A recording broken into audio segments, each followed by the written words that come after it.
परीक्षा नहीं हुई, लेकिन आज नहीं तो कल होगी। ये कोरोना महामारी आज नहीं तो कल जरूर खत्म होगी। स्कूल कॉलेजेस कभी ना खुलें, ऐसा नहीं होगा। अभ्यास करते रहोगे तो कोई पछतावा नहीं होगा। कोरोना महामारी के चलते इस समय स्कूल और कॉलेजेस बंद पड़े हैं, जिसके चलते विद्यार्थियों में पढ़ाई के प्रति लापरवाही देखी जा रही है।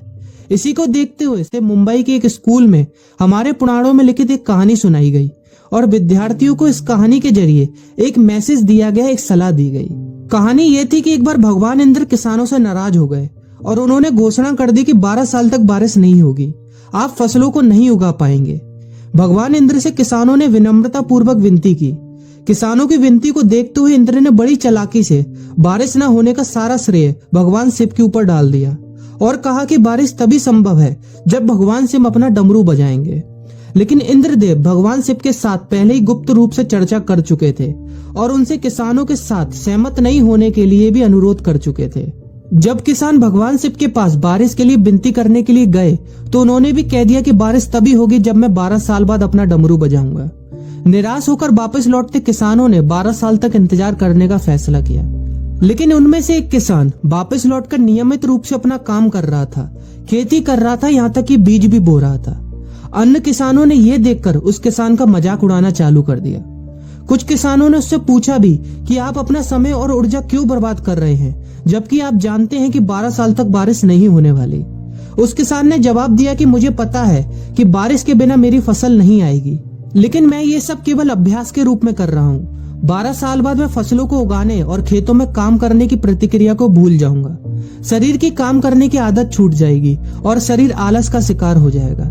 इसलिए मैं अभ्यास करता रहता हूँ कि जब 12 साल बाद बारिश होगी तो मुझे काम करने में मुश्किल नहीं होगी। जब इस किसान की ये बात पार्वती जी को पता चली तो उन्होंने भी चिंतित होकर शिव जी से कहा, आप भी 12 साल बाद डमरू बजाना भूल सकते हैं। यह सुनकर भगवान शिव भी चिंतित हो गए, इसलिए कहीं वो डमरू बजाना भूल तो नहीं गए, इसकी जांच करने की सोची और अपना डमरू उठाकर बजाने की कोशिश करने लगे।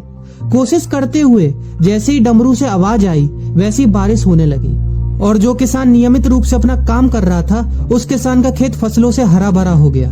लेकिन बाकी सभी बारिश का इंतजार करते किसानों को पछतावा हुआ, क्योंकि उन्होंने अभ्यास करना भी छोड़ दिया था।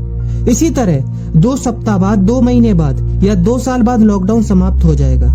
कोरोना महामारी भी खत्म हो जाएगी।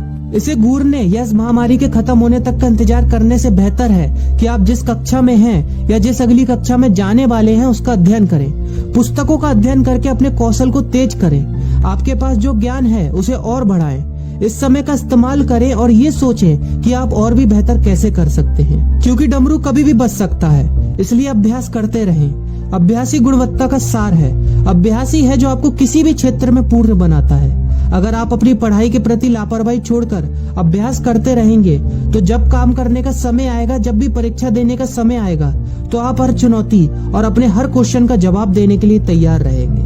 अपना ध्यान रखें और अपनों का ख्याल रखें, क्योंकि कोरोना भी गया नहीं है। घर पर ही रहने की कोशिश करें ताकि आप भी और अन्य भी सुरक्षित रहें और नियमित रूप से अभ्यास करते रहें, क्योंकि डमरू कभी भी बच सकता है।